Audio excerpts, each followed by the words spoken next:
नमस्कार दोस्तों, मैं आपके लिए एक नई वीडियो लेके हाज़िर हुआ हूँ।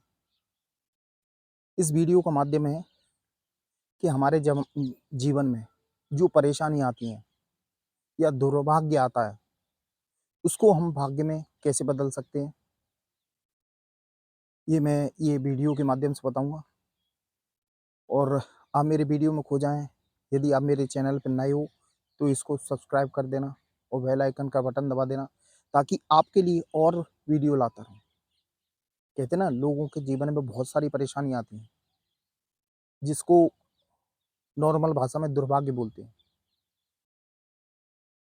हर काम बिगड़ता है, कोई काम बनता नहीं है। बच्चे बीमार होते हैं, खुद बीमार होते हैं। कहते हैं ना, शारीरिक कष्ट, मानसिक कष्ट और आर्थिक कष्ट, तीनों तरफ से कष्ट होता है। इसका मूल कारण होता है कि जो हमने पिछले जन्म में कर्म किए हों, उसका फल मिलता है। क्योंकि किसी भी कर्म का फल जब तक वो पूरा ना हो जाए, हमें मिलता नहीं है। हमने पिछले जन्म में किसी को कर्जा दिया हो, भई 2% के ब्याज से कर्जा दिया, उसको हमने 20 कर दिया, 20% कर दिया, उसको टॉर्चर किया, उसकी वजह से उनके बच्चे बेघर हो गए, आत्महत्या करने पे तुल गए। ये भी एक कर्म ही है ना, अब उसका फल तो मिलना है, क्योंकि गीता में भी लिखा है कि जो हम कर्म करते हैं, उसका फल अवश्य मिलता है, या इस जीवन में मिले या हमें अगले जीवन में मिले। लेकिन हम इस बात को भूल जाते हैं अपने अहंकार के कारण, परमात्मा से दूरी बना लेते हैं, परमात्मा को तो कुछ समझते ही नहीं है। ये अहंकार के कारण है, अहंकार में हम इतने दब जाते हैं कि अपने आप को ही सब कुछ समझने लगते हैं। लोगों को परेशानियाँ देना, बेवजह परेशानियाँ देना। अब ये जो आप कर्म कर रहे हो ना, अच्छा या बुरा, उसका रिज़ल्ट आपकी ज़िंदगी में आना है। इस जन्म में नहीं तो अगले जन्म में ज़रूर आएगा। तो बहुत से लोग परेशान होते हैं और कहते हैं कि हमारे जीवन में ऐसा दुर्भाग्य चल रहा है कि हमारे कोई काम नहीं बनते। हम परेशान होते हैं, हमारे बच्चे बीमार रहते हैं, हमारे पास पैसे की इनकम नहीं होती। ये क्या होता है? ये हमें पिछले जन्म जन्म का ना परिणाम मिलता है। जो हमने पिछले जन्म में कर्म किए हो, उसका परिणाम इस जन्म में मिलता है। तो इस दुर्भाग्य को आप भाग्य में कैसे बदलेंगे? ये आप कुछ नियम अपनाएँगे, तो परमात्मा आपको माफ़ कर देगा, और जो आपके कर्म होंगे, जो बुरे कर्म होंगे, उनको कम कर देगा। आपको इतनी परेशानियाँ नहीं आएँगी, और जब अपने किए पे आप शर्मिंदा हो, उसके लिए कोई भी कर्म करने के लिए तैयार हो, माफ़ी माँगने के लिए तैयार हो, तो परमात्मा आपको माफ़ कर देगा। उसमें कुछ नियम आप अपनाओगे, तो आपका दुर्भाग्य भाग्य में बदल जाएगा। नंबर 1, माफ़ी प्रार्थना। अपने को जब हमारे जीवन में परेशानी आ रही है, तो हमें माफ़ी प्रार्थना अपनानी है। हमें परमात्मा से माफ़ी माँगनी है कि जो हमने जाने-अनजाने में गलत काम किए हों, गलत कार्य किए हों, उसके लिए मैं अपने दिल से क्षमा माँगता हूँ, और ये प्रार्थना करता हूँ कि आगे से ऐसा कभी गलत ना होगा। कृपया मेरे कष्ट कम करें। जो मेरे जीवन में कष्ट हैं, उनको कम करें। ये भगवान से आप यानी माफ़ी प्रार्थना माँगोगे, तो आपके जीवन के कष्ट कम हो जाएँगे। नंबर 2, अपने को सेवा भावना अपनानी है। जैसे चींटियों को दाना डालना, ये बहुत बड़ी सेवा में आता है। यदि आपके जीवन में कष्ट चल रहे हैं, परेशानियाँ चल रही हैं, कर्जा चल रहा है, या बच्चे की शादी नहीं हो रही, बच्चे की शादी नहीं हो रही, तो ये चींटियों को आटा डालने से आपके जीवन के कष्ट कम हो जाएँगे।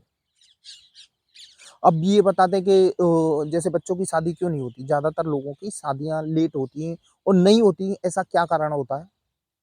इसका कारण होता है कि पिछले जन्म में हमारी शादी हुई, पिछले जन्म में पहले शादी हुई थी, लेकिन हमने अपनी पत्नी का सम्मान नहीं किया, उसकी इज़्ज़त नहीं की, और उसको हमेशा ये ना कहते हैं, लात की नोक पे रखा, उसको परेशान किया, उसको टॉर्चर किया। तो जो हम काम करते हैं ना, परमात्मा ऊपर से हर काम यानी हर आपका काम देखता है, हर आपका कर्म देखता है। तो वो परमात्मा निर्णय लेता है कि इसको अगले जन्म में इसको महिला से यानी औरत से वंचित किया जाएगा और इसकी शादी नहीं होगी। ये भी एक कारण होता है, ठीक है? सेवा भाव में जैसे चींटियाँ तो मैंने बताई, उसके बाद गाय को रोटी खिलाना। ये भई गाय सारी देवी-देवताओं में पूजनीय है। गाय को आप रोटी खिलाते हो, तो आपके कष्टों में कमी आ जाएगी। आपका दुर्भाग्य होगा, वो भाग्य में बदलने लगेगा। आप अब जैसे आप सोचो कि भई किसी ने पूछा बोले कितने दिनों में भाग्य चेंज यानी दुर्भाग्य भाग्य में बदल जाएगा?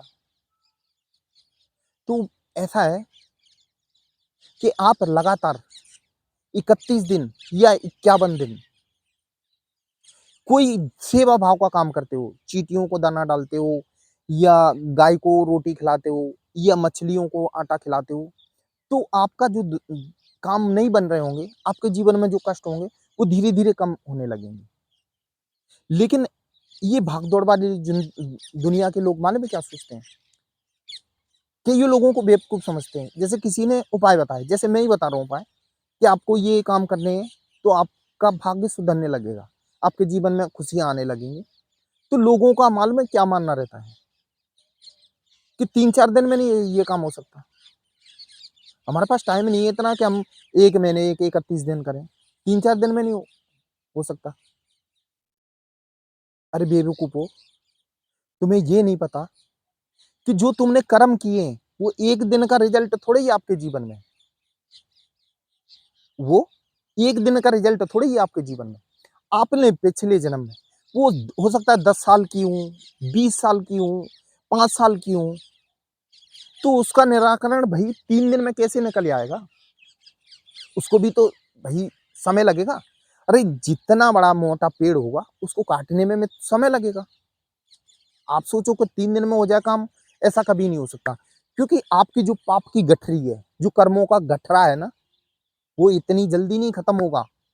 क्योंकि आपने 20 साल में इकट्ठा किया है ना, भई 10 साल में, 15 साल में जो टाइम पीरियड में आपने इकट्ठा किया है, तो कम से कम भई इधर टाइम तो लगेगा सुधरने में। कि भई कुछ लोग सोचते हैं कि आज चींटियों को दाना डाला, बोले परसों से मैं खुश हो जाऊँ, ऐसा कभी नहीं होता भाई। धीरे-धीरे आप सुधार आता है, कर्मों में धीरे-धीरे सुधार आता है। यदि आप ऐसा रेगुलर काम करोगे, तो परमात्मा की नज़र में आप माफ़ी के लायक हो जाते हो, तो परमात्मा आपको माफ़ कर देगा। आप मन से, दिल से भई चींटियों को दाना डालोगे, गाय को रोटी खिलाओगे, मछलियों को आटा डालोगे, तो परमात्मा आप पे दया करेगा। वो समझ जाएगा कि हाँ, ये भई ये शुद्ध हो गया, ये अब माफ़ी के लायक हो गया है, तो आपके जीवन में माफ़ कर देगा आपको और आपका यानी दुर्भाग्य सुधरने लगेगा, भाग्य में बदलने लगेगा, आपके काम बनने लगेंगे, आपके पास पैसा आने लगेगा और बड़ों का आशीर्वाद।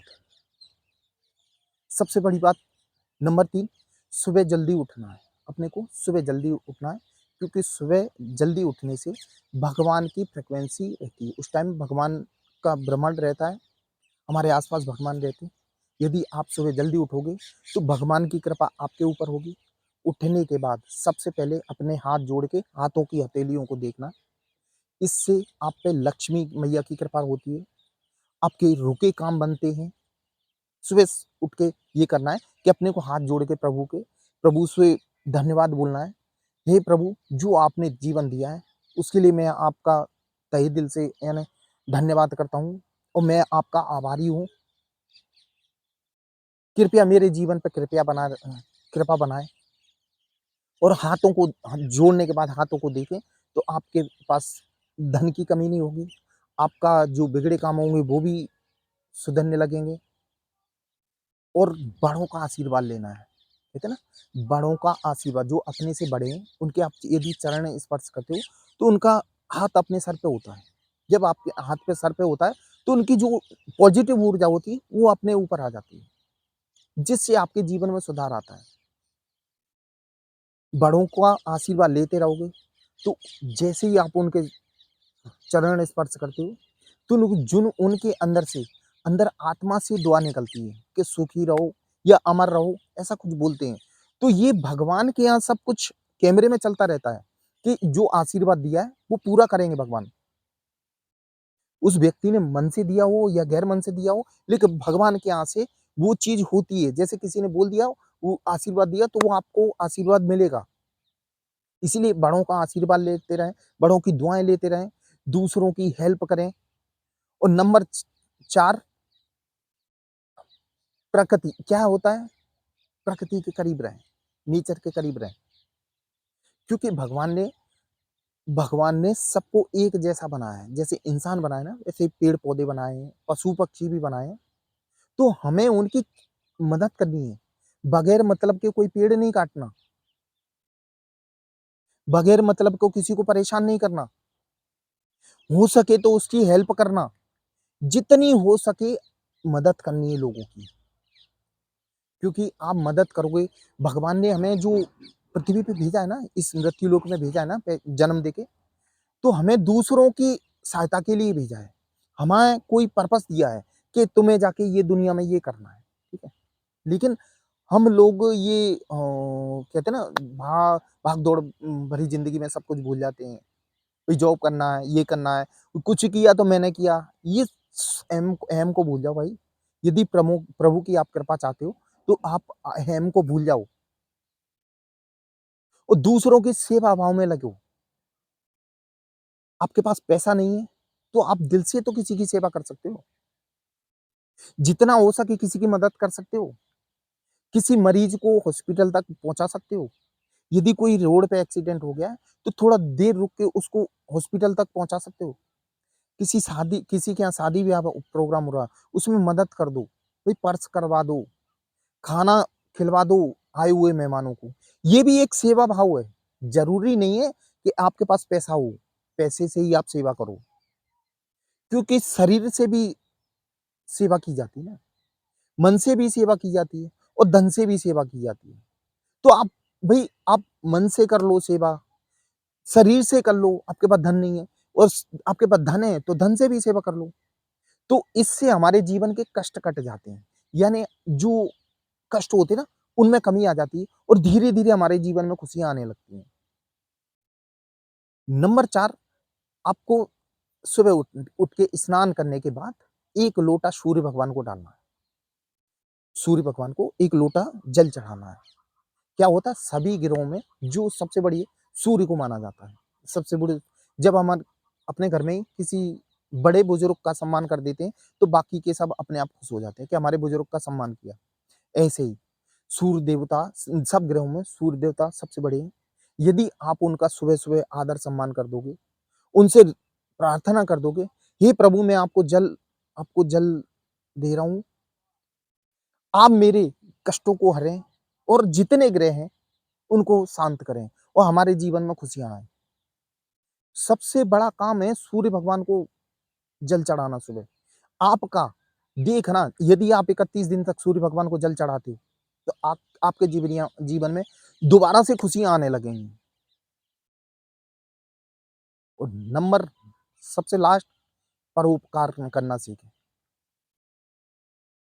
किसी के पास किसी को आप भला कर रहे हो, अच्छा कर रहे हो, तो उसके रिटर्न में कुछ ना माँगो।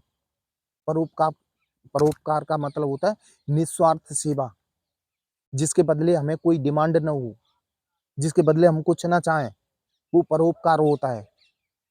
परोपकार जितना आप करोगे, वो भगवान के यहाँ गिनती होती है।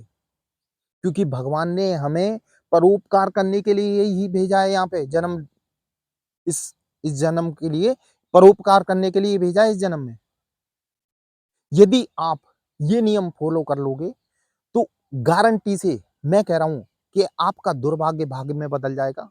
आपकी जो जीवन की परेशानियाँ हैं, वो खुशियों में बदल जाएँगी। बस इंसानियत बरते रहें। अपने आप को कहते हैं ना, जैसे डॉक्टर का दोस्त तो डॉक्टर रहता है, ठीक है? इंजीनियर का दोस्त तो इंजीनियर रहता है, वकील का दोस्त वकील ही रहता है, ठीक है? जैसे प्रभु भगवान है ना, जैसे प्रभु परमात्मा है, परमात्मा सिर्फ़ हमें सब कुछ फ्री देता है।